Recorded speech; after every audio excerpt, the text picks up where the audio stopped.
Eddie Abbew got 13,700 likes on this post. If you like that post, you are an embarrassment to yourself, to your loved ones, and to your future children. Coach Greg, in today's video, what is the best way to lose weight? Let's start by looking at this graph. Look at this graph! Calories in, calories out is the biggest lie ever sold. That's doubtful. It's actually not a lie. It's 100% accurate. And so the first thing you need to know is that to lose weight, you need to be in a calorie deficit. That is the only thing that must be true. Anything else you want to do, so long as you're in a deficit, you're going to get there. Now, I know why they're doing this. They're trying to get you to believe something false, a different narrative to get them more followers. What are some major fitness lies? That you could achieve massive and shredded single-digit body fat physiques by following fitness influencer programs. You've seen it all. The fake natties that sell you the programs and you say, eat and train like me and you could look like this. No, you cannot, especially if it's single-digit body fat. Or perhaps the harder that you train, the better the results. No. If you train too hard, if you overtrain, if every single day you go to the gym and you do squats, it's not better than, for example, taking a day off. And so it is important to train effectively.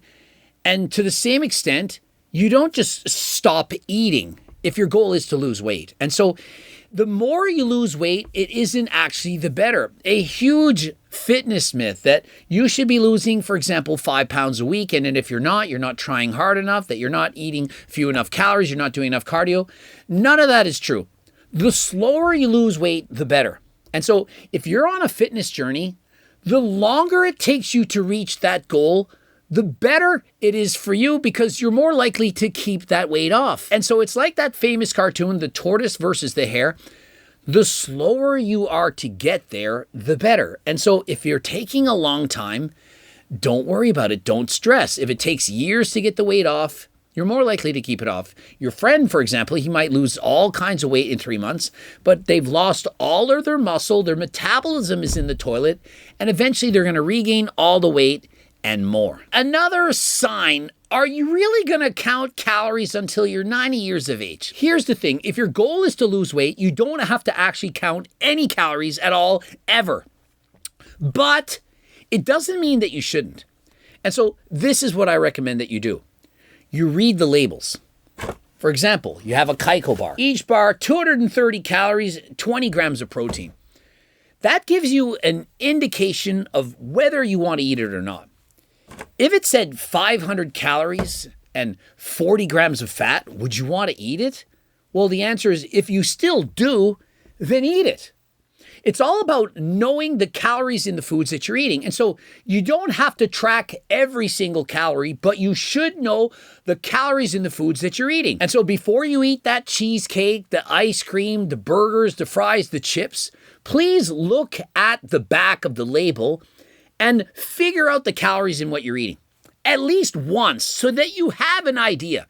Perhaps you've never weighed out cereal in your life. You have no idea how many calories are in one licorice. You don't know how many calories are in a jelly bean. Well, measure it. Figure it out. That handful of nuts, if you knew it had 300 calories, would you still eat it? If the answer is yes, well then that's good. When you're eating foods, if you see one food is 500 calories and the other is 1,000 and you want them equally, wouldn't it be the smarter choice to pick the one that's lower in calories? And so when you're going about your day, this is all that you need to do.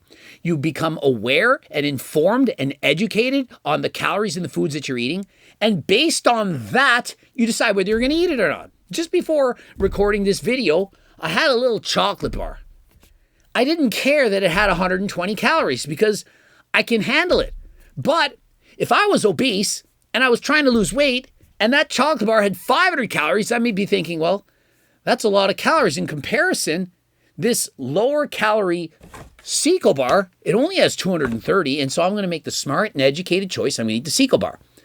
Doesn't mean you track every single calorie. Doesn't mean you count them and you say, I'm only allowed to eat 2,170 calories today and 2,170 calories tomorrow.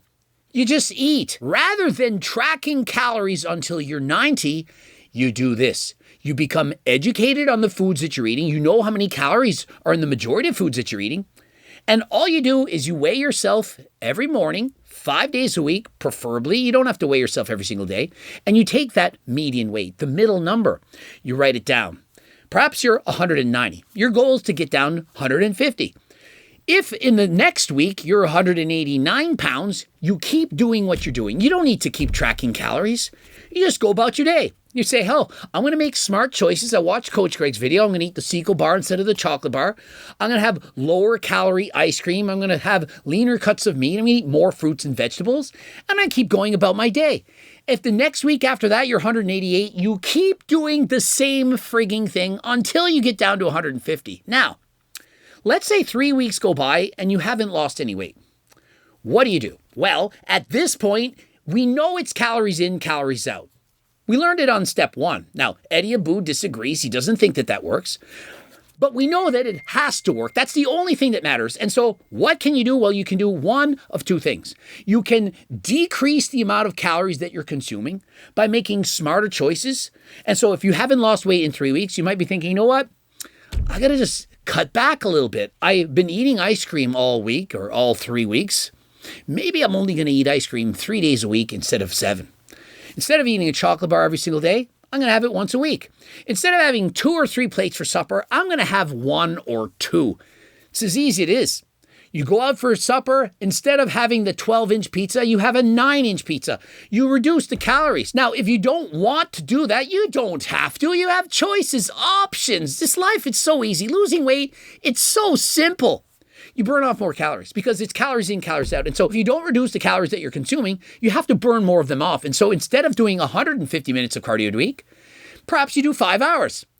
You increase that time on that bike. You watch more Coach Greg videos while going on that treadmill, or you go for longer walks. It's really that easy. And if you don't do that and you continue to weigh the same, I blame you or your parents or your girlfriend, but you don't blame Coach Greg because I warned you. If you're still struggling, you ever heard of Coach Greg's freaking cookbook? Like, have you ever heard of this? Raise your hand if you've never heard of this book. I know you've heard of this book. Don't lie to me. Calling you a liar. Have you bought it though? For some reason, there's only about 100,000 people that have bought this book. I don't know if there's only 100,000 intelligent people in this world. I tend to believe that's most likely the case. And so these people who have bought the book, you need to tell other people, share your knowledge, share your experiences, and tell them to buy the book because it makes your most favorite delicious recipes lower in calories. And when they're lower in calories, you eat fewer calories and then you're in a deficit. And so you could tell Abbew, you could teach him how to actually lose weight, but he probably doesn't care because he's got millions of followers by tricking people into saying that science is all lies, that it's not calories in, calories out. That he thinks that you have to actually weigh everything you eat and track every morsel in order to lose weight. You don't have to do that. You just have to eat in a deficit. You don't need to track that.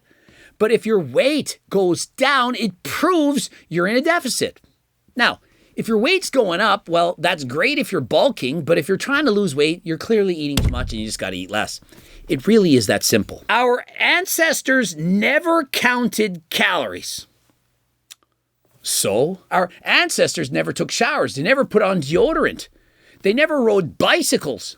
They never swam in the Olympics. They never did Ironmans. They never did triathlons. They never wore cashmere sweaters. And they certainly didn't subscribe to OF. But how is that relevant to right now? Like, how does what someone did 1,000,000 years ago matter to us now?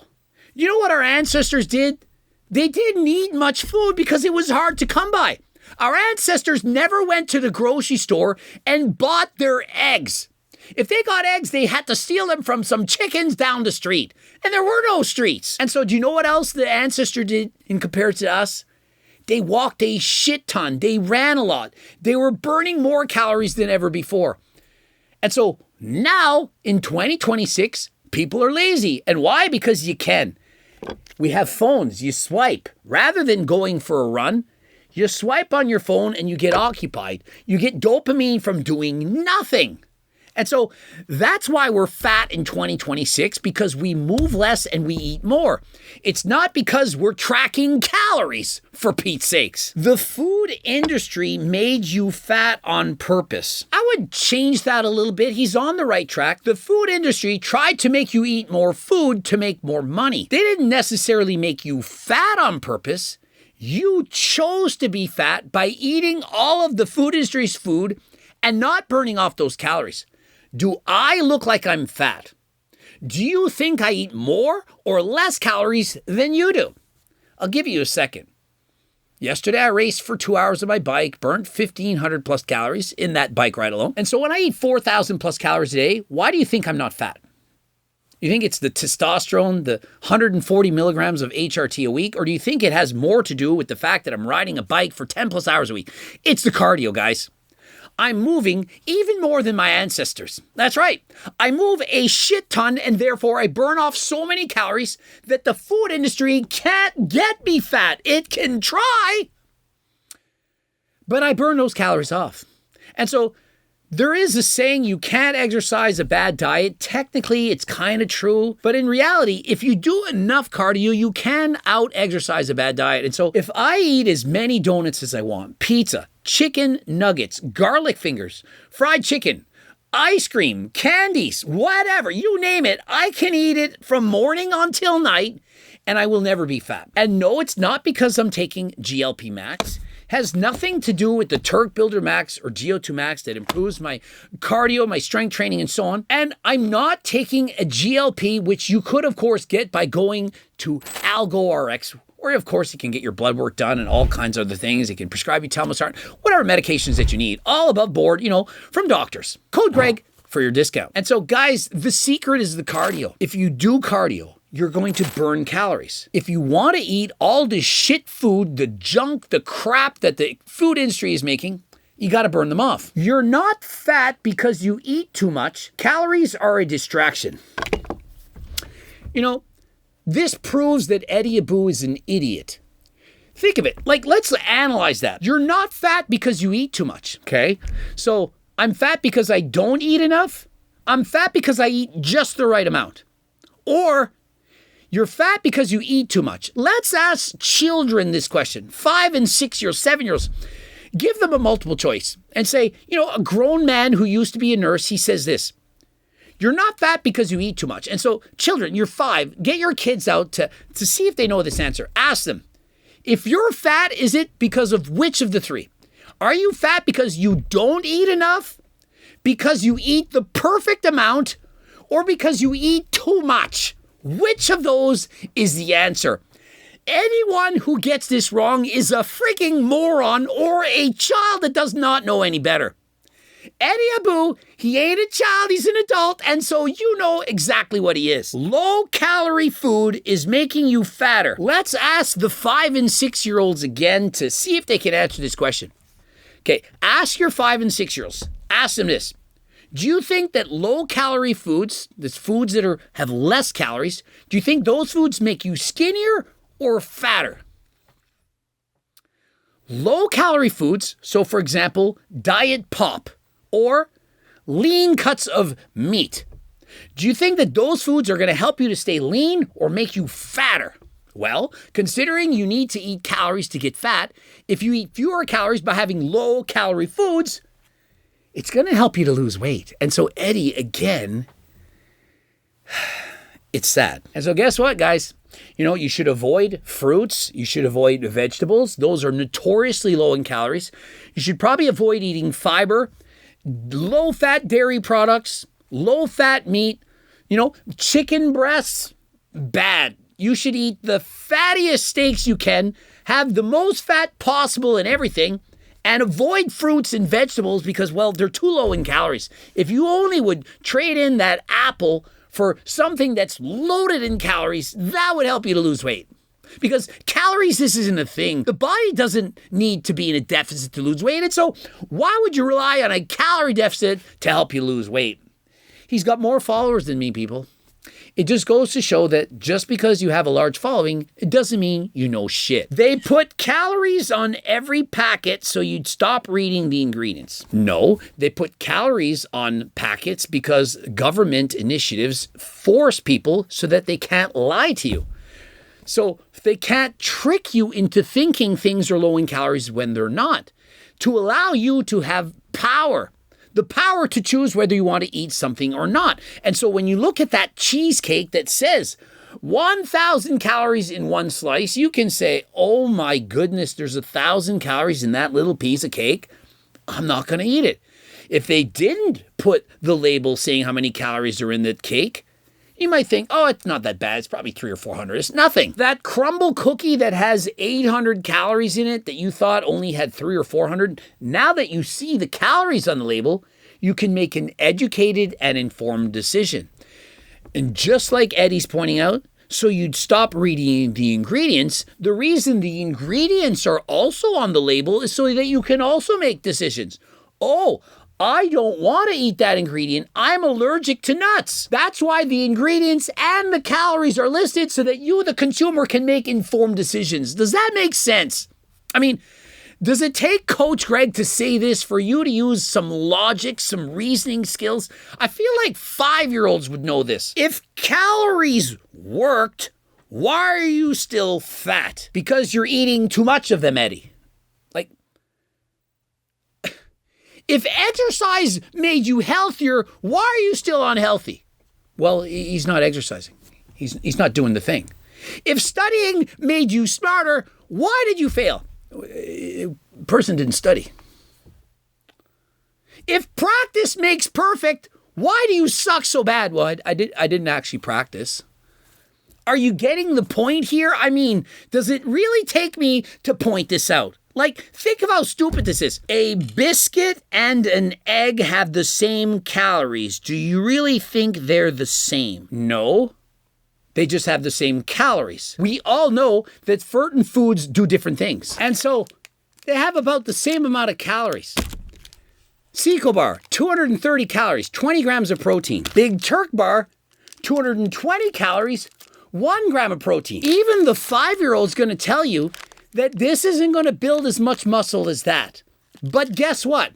If I eat 100 of these in a day or 100 of these in a day, both are going to make me fat. And to the opposite extent, if I eat none of these or none of these, as William Lee would say, none of these or none of these, I'm losing weight in either case. And so whether I stop eating chocolate bars or whether I stop eating protein bars, if either allows me to be in a calorie deficit, I lose weight, regardless of the food it's coming from. I'm not saying they're equally healthy, but in terms of losing or gaining body fat, a deficit causes you to lose fat, and a surplus causes you to gain it. Amazingly, Eddie Abbew got 13,700 likes on this post. And so if you like that post, you are an embarrassment to yourself, to your loved ones, and to your future children. Point blank. Memorize this video. Save it. To the children of the parents who like this comment, I feel sorry for you. I feel bad for you. It's not your fault. Now, the problem is you're going to be obese as a child. And when you get older, you're then going to have to realize that your parents were idiots. And so growing up is realizing that Coach Greg was always right. Now, if you don't follow Jesus, follow Coach Greg. And when in doubt, ask yourself, what would Greg do? Remember, if you don't have Jesus, this is the next best thing. And so you have to come to terms that your parents, even though they brought you into this world, they may have not done the right things after that. They did their best. Their best wasn't good enough, unfortunately, as evidenced by how many people are morbidly obese in this world. If you want to be sponsored by myself and my team, or if you want to get coached by me and my team, or if you want to carry my supplements and sell them into your stores, click the link in the description. Don't forget to go to AlgoRx to get your blood work done to see if you're healthy. Talk to doctors. They can talk to you for $250 on a phone call. Go over all your blood work, explain exactly what's going on. They got hair products to keep you from going bald. They also got telmisartan. They got Cialis and Viagra for the downstairs. They got enclomiphene. They got GLPs. They got the peptides. All FDA approved. Nothing that's not approved. And it's not some scammy research chemical site. This is from compounding pharmacies. Guys, why would I be a part owner if I didn't believe in them 100%? And so please click the link and use code Greg for 10% off. Subscribe, click the bell button, comment to boost the algorithm. Please like the video if you liked it. Don't forget to watch any of these 2 bloops. Don't forget to get the cookbook as well as the HDLT supplements. Use code Greg for 15% off.